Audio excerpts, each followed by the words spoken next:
berdampingan itu menyesuaikan diri dengan mengedepankan dan mewajibkan protokol kesehatan yang ketat yang harus kita laksanakan, yang oleh banyak orang disebut sebagai new normal atau tatanan kehidupan baru. Jumlah kasus terkonfirmasi positif COVID-19 kembali mencatatkan rekor tertinggi. 4.176 pasien baru. Penyelenggaraan pilkada tetap dilakukan dan tidak bisa menunggu sampai pandemi berakhir. Konser yang digelar calon bupati dan wakil bupati Pohuwato Gorontalo manfaat dan kepada masyarakat itu bisa. Assalamualaikum warahmatullahi wabarakatuh. Shalom, Om Swastiastu, Namo Buddhaya, Salam Kebajikan. Perkenalkan, kami dari Fakultas Hukum Universitas Surabaya Tim B. Saya Deborah Veronica Manik sebagai pembicara ketiga, dan rekan saya Maria Francisca sebagai pembicara pertama, dan Michael Christian sebagai pembicara kedua. Sekian dari kami, terima kasih. Rekan-rekan serta sivitas akademika yang kami banggakan, dalam kesempatan kali ini, kami selaku tim kontra akan menyampaikan landasan ketidaksetujuan kami akan mosi perdebatan pada hari ini, yakni mengenai pelaksanaan Pilkada 2020 di era new normal. Nantinya, landasan berpikir kami akan didasarkan pada 3 landasan utama, yakni landasan filosofis, landasan yuridis, dan landasan sosiologis. Secara konstitusional, Pilkada telah termaktubkan dalam pasal 18 ayat 4 Undang-Undang Dasar tahun 1945 yang menyatakan bahwa gubernur, bupati, dan wali kota masing-masing dipilih secara demokratis. Frasa demokratis kemudian dimanifestasikan dalam Undang-Undang Nomor 6 Tahun 2020 yang menyatakan bahwa pilkada di tahun 2020 dilaksanakan secara langsung. Penerapan pilkada secara langsung merupakan suatu konsekuensi logis dari lahirnya Undang-Undang Nomor 1 Tahun 2015 yang mana pada bagian konsideran huruf C secara jelas telah dinyatakan bahwa pilkada oleh DPRD telah mendapatkan pertentangan secara luas oleh masyarakat, sehingga pilkada secara langsung merupakan bentuk perwujudan nyata dari kedaulatan rakyat itu sendiri. Problematika yang terjadi dalam pilkada di tahun 2020 adalah terjadinya wabah pandemi COVID-19 yang hingga kini masih berstatus bencana nasional. Walaupun pemerintah Indonesia telah menerapkan kebijakan new normal, nyatanya kebijakan new normal belum berlaku secara efektif. Sehingga kebijakan new normal tidak dapat dijadikan patokan untuk penyelenggaraan pilkada di tahun 2020. Dalam konteks ini, sejatinya kami tidak menolak ketika pilkada dilangsungkan di era new normal. Namun, pada tahun 2020, pemerintah memaksakan untuk melaksanakan pilkada di era pandemi tanpa memiliki mekanisme serta regulasi yang tepat. Sehingga dalam hal ini, kami selaku tim kontra menolak ketika pilkada di era new normal dilangsungkan di tahun 2020. Dalam konteks perdebatan kali ini, landasan utama kami akan berlandaskan bahwa pemerintah Indonesia belum siap untuk menyelenggarakan pilkada 2020 di era new normal. Terdapat 4 permasalahan dalam status quo yang menyebabkan kami menolak mosi perdebatan pada hari ini. Pertama, pemerintah Indonesia belum berhasil untuk menekan angka persebaran pasien positif COVID-19. Kedua, kebijakan new normal belum berlaku secara efektif. Ketiga, pemerintah melalui Undang-Undang Nomor 6 Tahun 2020 tidak memberikan jaminan terselenggaranya pilkada di tahun 2020. Serta yang keempat, KPU belum memiliki mekanisme terkait penyelenggaraan pilkada di era pandemi. Maka dari itu, penundaan pilkada untuk tidak dilangsungkan di tahun 2020 merupakan sebuah keputusan yang tepat. Dalam konteks kali ini, ketika kita melihat pada kondisi di lapangan pun tidak ada urgensi bagi pemerintah Indonesia untuk melangsungkan pilkada di tahun 2020. Sehingga kekhawatiran pemerintah terkait 2 hal. Pertama, yaitu pengisian kekosongan jabatan kepala daerah, dan yang kedua, terkait mekanisme seperti apakah yang seharusnya diterapkan pemerintah bila mana pilkada tidak dilangsungkan 2020 akan terjawabkan oleh mekanisme yang telah kami persiapkan. Lebih lanjut, argumentasi dan mekanisme lebih lanjut akan dipaparkan oleh pembicara kedua dan pembicara ketiga dari tim kami. Ketika demokrasi sudah tak lagi bertumpu pada kebaikan bagi seluruh masyarakat, hal tersebut akan menimbulkan pencideraan terhadap demokrasi itu sendiri. rekan-rekan pemerhati konstitusi yang amat terpelajar, kami pun mengamini bahwasannya pilkada merupakan cerminan dari demokrasi. Namun, yang menjadi ketidaksetujuan kami terkait dengan argumentasi adalah di mana Indonesia belum siap untuk melaksanakan pilkada tahun 2020 di era new normal, di mana ketidaksiapan tersebut dibuktikan dari gagalnya pemerintah untuk menurunkan dan menekan penyebaran virus corona di Indonesia. Karena nantinya, ketika pemerintah belum berhasil untuk menekan virus corona di Indonesia, hal tersebut akan menjadikan pilkada tahun 2020 adalah pilkada yang sangat berbahaya di Indonesia. Dan dibuktikan dari data Satuan Tugas Penanganan Virus Corona di Indonesia bahwa sejatinya 244.676 orang Indonesia telah positif tertular virus corona, dengan 9.533 orang Indonesia telah meninggal dunia akibat corona. Artinya, tidak ada toleransi lagi untuk melaksanakan pilkada di tahun 2020, karena pilkada tahun 2020 apabila tetap dilaksanakan maka akan sangat membahayakan bagi kesehatan dan nyawa masyarakat. Karena seharusnya pemerintah masih memiliki tugas yang lebih penting, yaitu untuk dapat menekan dan dapat mengurangi setidaknya jumlah penyebaran virus corona yang ada di Indonesia. Sehingga ketika kondisi Indonesia telah kondusif, pemerintah dapat melaksanakan pilkada dengan regulasi-regulasi yang jelas.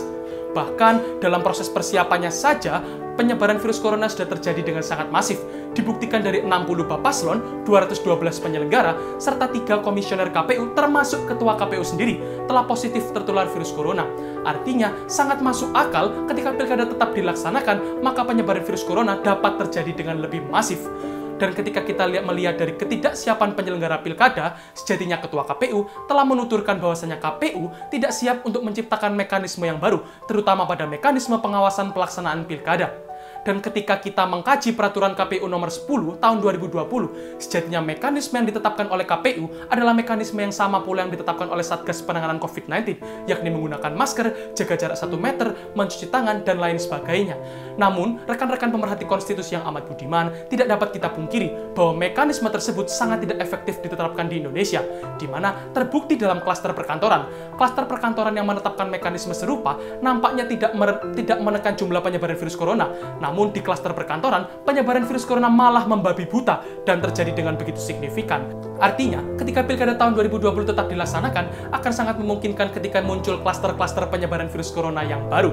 Dan ketika kita melihat satu-satunya landasan hukum terkait dengan pelaksanaan pilkada tahun 2020, sejatinya pada pasal 201A ayat 3 Perpu nomor 2 tahun 2020 telah mendudukan ketidakkonsistenan pemerintah, di mana pada ayat 3 dinyatakan bahwa pemungutan suara dapat diundur lagi apabila pada bulan Desember pemungutan suara belum dapat dilaksanakan. Dewan Juri yang terhormat, serta rekan-rekan berpikir yang amat kami banggakan, sejatinya hal tersebut membuktikan bahwa pemerintah sangat tidak siap dan ragu untuk melaksanakan pilkada di tahun 2020. Ketika pemerintah sendiri masih tidak siap dan ragu, alangkah lebih baik ketika pemerintah tidak mengambil resiko, namun pemerintah malah mengkaji terlebih dahulu dan mempersiapkan pelaksanaan pilkada yang baik, sehingga pilkada tidak tergesa-gesa dilaksanakan pada tahun 2020. Dan ketika kita melihat dari landasan konsepsi, sejatinya dalam konsep negara demokrasi, ada satu hal yang sangat penting, yakni pesta demokrasi. Namun, pada pesta demokrasi itu sendiri harus memenuhi 2 aspek penting, yakni partisipasi masyarakat dan demokrasi yang berkualitas. Dalam partisipasi masyarakat, setidaknya survei dari Carta Politika telah menunjukkan bahwa 54,2% masyarakat Indonesia tidak setuju apabila pilkada tahun 2020 tetap dilaksanakan. Hal tersebut tentunya akan sangat mempengaruhi peran aktif masyarakat dalam pelaksanaan pilkada tahun 2020. Ketika partisipasi tidak tercapai, maka tidak akan tercapai pula demokrasi yang berkualitas. Rekan-rekan pemerhati konstitusi yang amat budiman, sejatinya ketika pilkada tahun 2020 tetap dilaksanakan, maka 2 aspek dari demokrasi tidak terimplementasi, yakni partisipasi dan kualitas demokrasi. Sejalan dengan pendapat Profesor Mr. Kuncoro Purbo Pranoto, sejatinya pengertian dari demokrasi merupakan suatu sistem pemerintahan di mana seluruh masyarakat harus berperan aktif dalam pemerintahan suatu negara. Maka dari itu, ketika partisipasi masyarakat tidak dapat terwujud dengan baik, maka kita tidak bisa mengharapkan demokrasi yang baik pula terwujud di negara Indonesia.